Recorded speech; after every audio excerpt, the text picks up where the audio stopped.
সবাইকে আজকের লাইভে স্বাগত জানাই। আমি আজকের লাইভ শুরু করছি। আজকে রিভিউ অর্থাৎ 8টা ওয়ে লাইফস্টাইল নিয়ে আমি কথা বলবো এবং রিলেটেড করবো। যে শুধু কথা বলবো তা নয়, তার সঙ্গে আমি রিলেটেড করে যাব আমাদের এই লাইফস্টাইলটা আমাদের জীবনের কোন কোন অংশের সঙ্গে, বা যদি আমরা এটা করি তাহলে আমাদের সঙ্গে কিরকম হবে। সর্বপ্রথম একদম প্রথমেই যেটা আমি করি, একদম প্রথমে একটু নিঃশ্বাস, আমাদের শরীরের প্রত্যেকটা অংশকে অ্যাক্টিভ করে নেওয়া। সেই অ্যাক্টিভেশনটা আপনারাও করেন, আমিও করি। জাস্ট 1 মিনিট বা 2 মিনিটের একটা অ্যাক্টিভেশন আমি এখানে সেট করে দিই, তাহলে টাইমিংটা আমার সঙ্গে বেটার হয় আর কি। শুরু করছি। জাস্ট 4 সেকেন্ড নিঃশ্বাসটা নেব, 7 সেকেন্ড হোল্ড করব, 8 সেকেন্ড ডাউন করব, আবার 4 সেকেন্ড নিঃশ্বাসটা নেব, 7 সেকেন্ড হোল্ড করব, 8 সেকেন্ড ডাউন করব, আবার 4 সেকেন্ড নিঃশ্বাসটা নিলাম, 7 সেকেন্ড হোল্ড করলাম, 8 সেকেন্ড ডাউন, আবার 4 সেকেন্ড নিঃশ্বাসটা নিলাম, 7 সেকেন্ড হোল্ড করলাম, 8 সেকেন্ড ডাউন, আবার 4 সেকেন্ড নিঃশ্বাসটা নিলাম, 7 সেকেন্ড হোল্ড,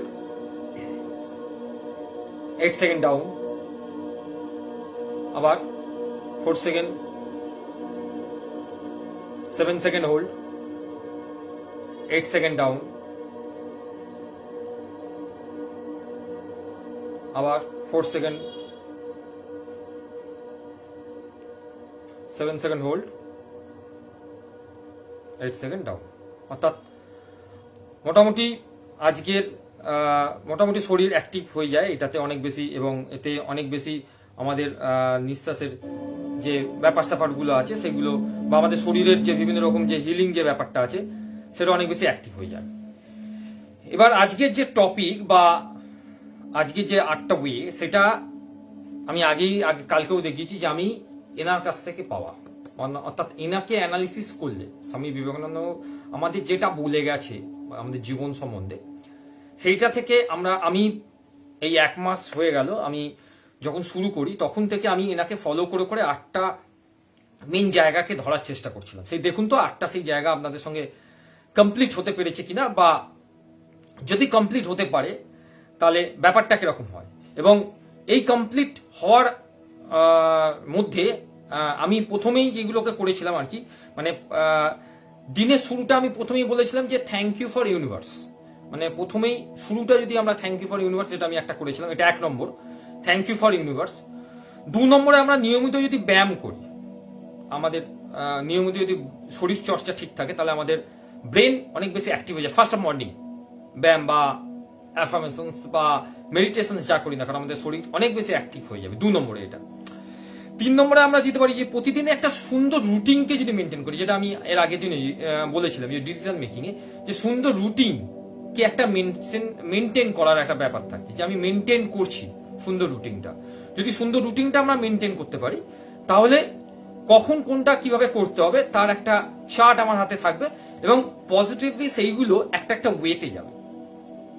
4th যে প্রতিদিনে কিছু না কিছু শেখার অভ্যেস আনতে হবে। মানে এই সারাদিন ঠিক আছে যেমনি চলছে চলবে এরকম অভ্যেসে না করে প্রতিদিন যদি একটা শেখার অভ্যেসে আসি, তাহলে বেটার অপশন আমাদের কাজ করে, যে প্রতিদিন একটা শিখছি। 5 নম্বর হবে যে সুস্থ প্রোটিন জাতীয় মানে আমরা খাবার খাবো। মানে আমরা কিন্তু এই খাবারটাতে একটুখানি গন্ডগোল করি। আমাদের খাবারের মধ্যে অনেক সময় কি হয় না, প্রোটিন, ফ্যাট, কার্বোহাইড্রেট, এটার ব্যালেন্সটা একটু গন্ডগোল হয়ে যায়, পরে আমাদের শরীরের মধ্যে বিভিন্ন রকম প্রবলেম দেখা যায়। যার ফলে কি হয়, আমাদের যে লিম্বিক সিস্টেম বলুন, যে আমাদের যে ঘুমের হ্যাবিট বলুন, আমাদের যে ডোপামিন বলুন, বা আমাদের যে আদার্স যে সিস্টেমগুলো আছে, যে ব্রেন এর বা আমাদের হরমোনাল যে ইস্যুগুলো আছে, সেগুলো কিন্তু সমস্যা একটু দেখা দেয় যদি আমাদের পারফেক্ট ভাবে যদি আমরা আমাদের খাবার তালিকাটাকে যদি মেনটেন না করি। তার সঙ্গে আর একটা হচ্ছে ধ্যানের জন্য সময় দিতে হবে। ধ্যান বা আমাদের মেডিটেশনের জন্য একটা সময় দিতে হবে। কেন করব? তার এই যে ধ্যান বা মেডিটেশনটা আমি কেন করব, তার একটা কারণ আমি কিন্তু একটু পরে আসছি। কেন করব, কি কারণে করব? শুধু কি বড়রা করব, বাচ্চা বড় সবাই মিলে করতে হবে? তাহলে কি হবে? আলটিমেটলি ভাবে একটা পজিটিভ ওয়ে আমাদের কিন্তু কাজ করবে। কেন কাজ করবে, কি কারণে কাজ করবে, সব পরে আসছি। সময়ের সঠিক প্রয়োগ এবং জীবনের প্রত্যেকটা অংশকে ভ্যালিড তৈরি করা। জীবনের প্রত্যেকটা অংশকে ভ্যালিড, সময়কে সঠিক প্রয়োগ করতে হবে। অর্থাৎ আমি স্বামী বিবেকানন্দের এই যে আমার ভারত অমর ভারতকে কেন জোর দিচ্ছি, ইনি সময়ের প্রত্যেকটা অংশকে ভ্যালিড করেছেন। প্রত্যেকটা সময় প্রত্যেকটা জিনিসের জন্য উনি শিখছিলেন কন্টিনিউ। সেই শেখাটা আমাদের কিন্তু কোনো না কোনো জায়গায় প্রবলেম হচ্ছে। এবং সকালে ঘুম থেকে উঠে বা রাত্রিরে তাড়াতাড়ি ঘুমোতে যাওয়ার এই রকম একটা ব্যাপার আমাদের রাখতে হবে। এইগুলো আমাদের এই যে 8টা লাইফস্টাইলে যে ছোট ছোট ভাবে আমি বললাম আপনাদেরকে, এই ছোট ছোট লাইফস্টাইল গুলো আমাদের 8টা প্যাটার্নকে ঠিক করবে আমাদের। এবার এর মধ্যে বলবেন যে স্যার আমরা তো এর মধ্যে অর্ধেকটা করি অর্ধেকটা করি না, সেটা তো আপনাদের চয়েস। এবং এর সঙ্গে আর একটা গুরুত্বপূর্ণ ব্যাপার থাকে, সেটা হচ্ছে কোন না কোনো নেশার জিনিস। বলবেন স্যার আমরা তো কোনো নেশা করি না, বিশেষ করে যারা হাউস ওয়াইফ হচ্ছেন বলছে স্যার আমাদের তো কোনো, হ্যাঁ আপনাদের তো নেশা আছেই। সিরিয়াল দেখার নেশা, ফোনে রোলস করার নেশা, ফেসবুক করার নেশা, এইগুলো থেকে তো আপনারা বিরত হবে না। আর যারা দাদারা বা ভাইরা আছেন বা আমার মতো যারা এজে আছেন বা আমার থেকে যারা সিনিয়র আছেন, তারা স্মোক করুন বা আদার্স কোনো নেশা করুন, অন্য বাজে কোনো কথা বলছি না আমি, সেখানেও তো একটা নেশার বস্তু আছে। অর্থাৎ এইগুলো আমাদের লাইফস্টাইলকে কোনো না কোনো কারণে ব্রেক করে। যদি আমাদের লাইফস্টাইলকে পারফেক্ট করতে যাই বা করার চেষ্টা করি বা করব এটা ভাবি, তাহলে আমরাই কিন্তু বেটার হব। আর যদি না ভাবি, করব না, তাতে এতে আমাদের সমস্যাটা কোথায়? সমস্যাটা অন্য জায়গায়। যদি সমস্যাটা সেটা ব্যাখ্যা করছি, আমি সমস্যাতে আছি। তার আগে আমি একটা ক্লাস 2 এর স্বামী বিবেকানন্দের লেখাটা পড়ছি একটু। ক্লাস 2 এর যারা 2 এর আছে গার্জেনরা, এইটা বিশ্বজয়ী বিবেকানন্দের যেখানে স্টোরিটা আছে, সেখানে ভূগোলের ক্লাস হচ্ছিল, শিক্ষক মশাই আমরা সবাই জানি যে ভূগোলের ক্লাস হচ্ছিল, শিক্ষক মশাই এসেছিল এবং শিক্ষক মশাই বিবেকানন্দ সঠিক অ্যান্সার দিয়েছে, তা সত্ত্বেও বিবেকানন্দকে শিক্ষক মশাই ভুল অ্যান্সারের জন্য মেরেছে। এবং তখন সেই ছেলেটি বাড়িতে আসে, মানে বিবেকানন্দ বাড়িতে আসে, এসে তার মাকে বাড়িতে ফিরে এসে কাঁদতে কাঁদতে নরেন তার মাকে সব কথা জানালো। মা তাকে সান্ত্বনা দিয়ে বলল, বাছা যদি তোর ভুল না থাকে তবে কিছুতেই কিছু আসে যায় না, আর ফল যাই হোক না কেন সব সময় যা সত্যি বলে মনে করবি তাই করবি। অর্থাৎ এই যে কথাটা, এইটা তো আমরা ক্লাস 2 তে পেয়েছি। এইখান থেকে আমরা কি পেলাম? এখান থেকে একটা খুব পজিটিভ একটা কথা পাচ্ছি, বা যেটা আমি অনেক আগেই আপনাদেরকে বললাম, যে আমরা যদি আমাদের লাইফস্টাইলকে চেঞ্জ না করি, পুরো এফেক্টটা আমাদের বাচ্চাদের উপর পড়ে। এবং বাচ্চাদের মধ্যেও সেই একটা প্রবণতা দেখা যায়। কি ধরনের প্রবণতা দেখা যায়? কি রকম প্রবণতা দেখা যায়? তারা বর্তমানে এখন মোবাইলের সঙ্গে আসক্ত হয়ে গেছে, মোবাইল নিয়ে বিভিন্ন রকম কাজকর্ম করে।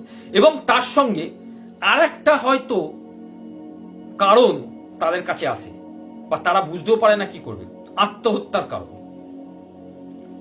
ধরুন আমি তো স্কুলে একজন টিচার, আমি ক্লাসে একটা বাচ্চাকে বকাবকি করলাম। বকাবকি করার পরে তাকে হয়তো বকলাম বা বকে তাকে শাস্তিও দিলাম। সে বাড়ি গেল, বাড়ি গিয়ে মাকে কিছু বললো না, বা বললো, বলার পরে সে সুসাইড অ্যাটেম্প করলো। তাহলে আলটিমেটলি ভাবে দোষটা হয়ে গেল আমার, যে আমি ওকে বকাবকিটা করেছি, বকাবকি করার পরে সে বাড়ি থেকে সুসাইড করে ফেললো। তার মানে টিচারদের বকাবকি করা চলবে না।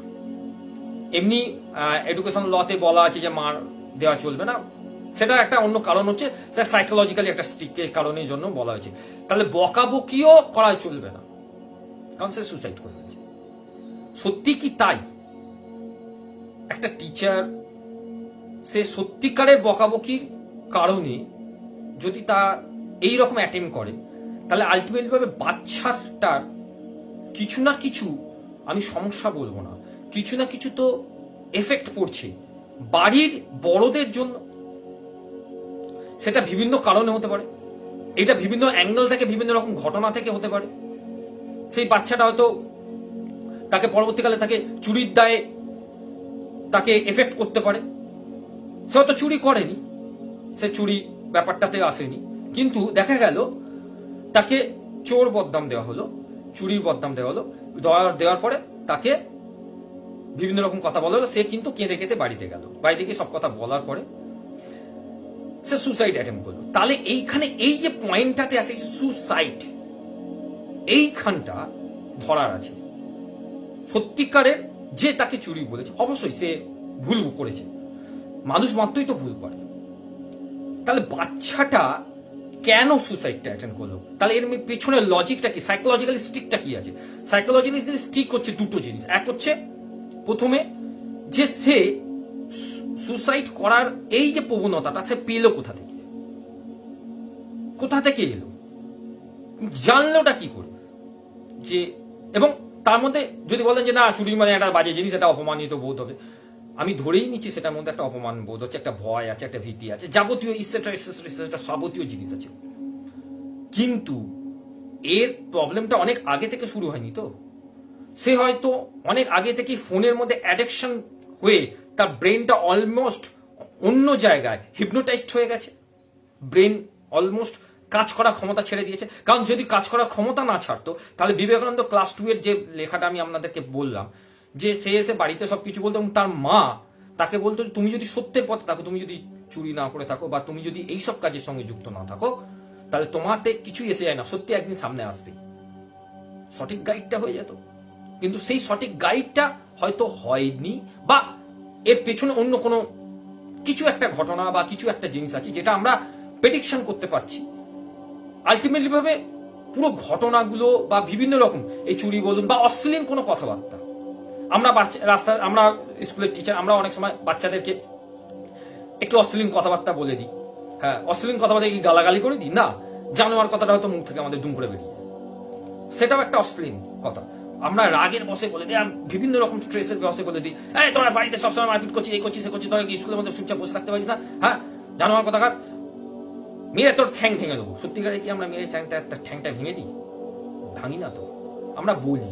কিন্তু সে যদি এই কথাটাকে ধরে নেয় এবং কান ধরে ওর বস করালাম, ধরে মা আজকে না স্কুলে স্যার আমাদেরকে না কান ধরে, আমাকে না কান ধরে ওঠবোস করিয়েছে, আমাকে জানোয়ার বলেছে, আমার বলেছে ঠ্যাং ধরে পা ঠ্যাং ধরে ভেঙে দেবে বলে, এই কথাটাকে সে ভেতরে নিয়ে নিল, নেওয়ার পর এইটাতে সে ট্রমাটাইজড হয়ে গেল, হয়ে গিয়ে সে সুসাইড অ্যাটেম্প করলো। তাহলে দোষটা হয়ে গেল আমার, কেন আমি বলেছি।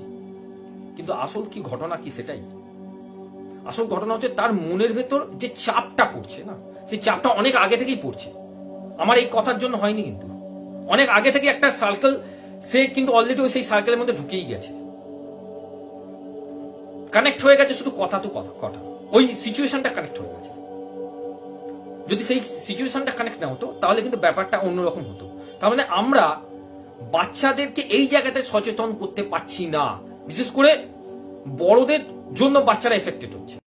এখানে বল ইয়েস, বড়দের জন্য, কেননা বড়দের কাছে সেই সময়টা নেই বাচ্চাদের সঙ্গে কথা বলার, তাদেরকে বোঝানোর যে দেখো বাবা, তুই যাই কর না কেন, সুসাইড করা বা আত্মহত্যা করা এটা একটা বাজে কথা, বাজে টার্মস, এটা একটা পাপ হয় ভগবানের কাছে। আমরা সবাই তো পুণ্য চাই, যে ভগবান আমাদেরকে পুণ্য লাভ দাও, আমাদেরকে সবকিছু দাও। যদি আমার মাথায় যদি একবারও এই চিন্তাটা আসে, তাহলে ভগবান কিন্তু আমাদেরকে পাপ দেবে। কখনোই এই ধরনের চিন্তা আনবি না, প্রথমত। আর দ্বিতীয়ত, কেউ যদি আশেপাশে তোকে এরকম কথা বলেও থাকে যে এরকম করলে না তুই এরকম করে ফেলবি, হ্যাঁ, সঙ্গে সঙ্গে আমাকে বলে দিবি। যাই ঘটেই যাক না কেন, জীবনে তো যাই ঘটুক না কেন, যত বড়ই অঘটন ঘটুক না কেন, তুই কিন্তু এই ধরনের কোনো অ্যাটেম্প নিবি না। তাহলে বাড়ির লোক তো এই জিনিসগুলো তার সঙ্গে ভালোভাবে খোলাখুলি কথা বলবে, ভালোভাবে তাকে বোঝাবে। আমরা স্কুলে যেগুলো বোঝাই, আমরা স্কুলে যেগুলোকে করছি, আমাদের টিচারদেরকে ম্যাক্সিমামই এইগুলো করতে হয়। অনেকে ভাবে টিচাররা ও আছে ওনারা ও আসছে যাচ্ছে, কোনো ব্যাপার নয়, তাদের ওই কোনো ফ্যাক্টর নয়। কিন্তু না, টিচারদের সবচেয়ে বড় দায়িত্ব হচ্ছে সমাজ গড়ে তোলা। সমাজ গড়ে তুলতে গেলে তাদেরকে অনেক কিছু ফেস করতে হয়। একটা বাচ্চার সাইকোলজিক্যালি দিকটাকে ফেস করতে হয়, সেই বাচ্চাটা কোন অ্যাঙ্গেলে কি ভাবছে সেটাকে দেখতে হয়, সেটাকে বুঝতে হয়। বুঝেই আমরা কথাগুলোকে ডেলিভার করি। আমরা দুমদাম কোনো কথাকে ডেলিভার করে দিই না। আমরা যদি দুমদাম কোনো কথাকে ডেলিভার করে দিই, সেই বাচ্চাটা সেই জায়গা থেকে কোনো না কোনো কারণবশত সেটাকে ধরে নিয়ে সেটাকে বিপর্যস্ত জায়গায় ফেলে দেবে। তাহলে আমরা আমাদের যে কথাগুলো, কথা হচ্ছে এমন একটা অস্ত্র যে কথাটাকে দিয়ে আমরা বিভিন্ন রকম ভালো কাজও করতে পারি, খারাপ কাজও করতে পারি। ভালো কাজ হচ্ছে এই যে আমি যে কথাগুলো আপনাদের সঙ্গে শেয়ার করছি এবং আপনারা আমার কথাগুলোকে শুনছেন বা আপনারা আমাদেরকে আমার কথাগুলোকে ডেলিভার করছেন, শুনছেন, বলছেন, এইগুলো আমি সবসময় চেষ্টা করছি যে সমাজে এই সচেতনতার দিকগুলোকে বেশি করে সামনে নিয়ে আসা, যাতে আমরা কোনো ছোট ছোট ভুলগুলোর দিকে নজর দিতে পারি এবং ছোট ছোট ভুলগুলো যাতে না হয়। আমরা অনেক ছোট ছোট ভুল করে ফেলি এবং ছোট ছোট ভুলগুলো পরবর্তীকালে একটা বিশাল আকার নিয়ে নেয়, ঘটনার প্রেক্ষাপটে একটা অন্য রকম ইঙ্গিত হয়ে যায়, অন্য রকম প্রেডিকশন হয়ে যায়, অন্য রকম ভাবে তাকে ডেলিভার করা হয় এবং সেই ডেলিভারটা এতটাই বিচ্ছিরিভাবে ডেলিভার হয় যেটা আমাদেরই মানে খারাপ লাগে। প্রত্যেকটা ঘটনা, প্রত্যেকটা জিনিস, প্রত্যেকটা এলিমেন্ট, প্রত্যেকটা সময় আমরা কিন্তু নিজেদেরকে জাস্টিফাই করব। মাথায় রাখবেন, আমরা ভুল করি বলে বাচ্চারা সেই ভুলটা শেখে। আমরা ভুলটা করি বলে, আমরা যদি বাচ্চাটার সামনে স্মোক করি, বাচ্চাটা সেটা থেকেই পরবর্তীকালে সেই স্মোকিংটা শিখবে। তখন আপনি তাকে বারণ করতে যাবেন যে তুমি স্মোকটা করছো কেন, তখন সে বলবে তো তুমিও তো করো, তোমার বেলায় সব ঠিক, আমার বেলায় ভুল। তার মানেটা কি হলো? তার মানেটা একটাই পরিষ্কার হলো যে কোনো না কোনো ট্রান্সফর্ম ল্যাঙ্গুয়েজ তারা এই জায়গা থেকে ট্রান্সফর্ম হচ্ছে। একটা 13 বছর, 14 বছর বা 15 বছরের ছেলে বা যারা স্টুডেন্টকে আমরা বলি, তাদের এই ধরনের প্রবণতা আসার 99% কোনো কারণই নেই, যদি না সে কোনো জায়গাতে অ্যাডিকশনের শিকার হয়। সে অ্যাডিকশনের শিকার হয়েছে বলে তার ব্রেন সেই সময় কাজ করা বন্ধ করে দিয়েছে এবং সেই সময় তার ওই কাজটা করাটাই মনে হয়েছিল পারফেক্ট সলিউশন। কিন্তু পারফেক্ট সলিউশনের থেকে পারফেক্ট প্রবলেমটা বেড়ে গেল এবং অবশ্যই যে পরিবারের ক্ষতি হলো, সেই পরিবারের তো অনেক আগেই সচেতনতা দিক থেকে হয়তো কোনো না কোনো অ্যাঙ্গেল দিক থেকে তো এরকম সমস্যা হতেই পারে।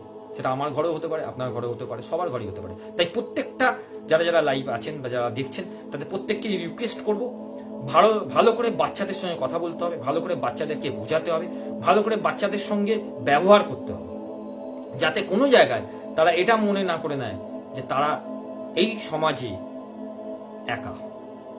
এবং যখনই তারা এটা মনে করে নেবে তখনই তারা এই ধরনের সুসাইড বলুন, এই ধরনের আত্মহত্যা বলুন অ্যাটেম্প করবে। এবং সর্বোপরি আমাকে একে নিয়ে চলতে হবে, এই মানুষটাকে নিয়ে।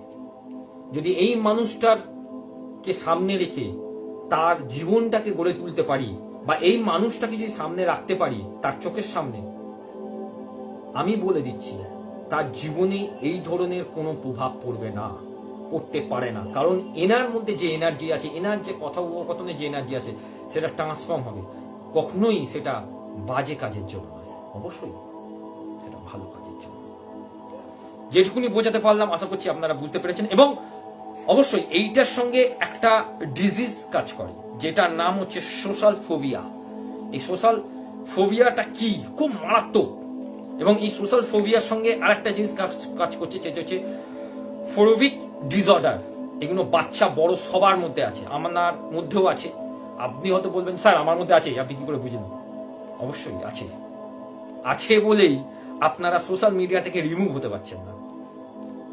আপনারা একদিন কেন 1 ঘন্টা আপনাদের ফোনটাকে অফ করে রাখতে পারবেন না, মনে হবে না কোনো একটা জিনিস মিসিং লাগছে।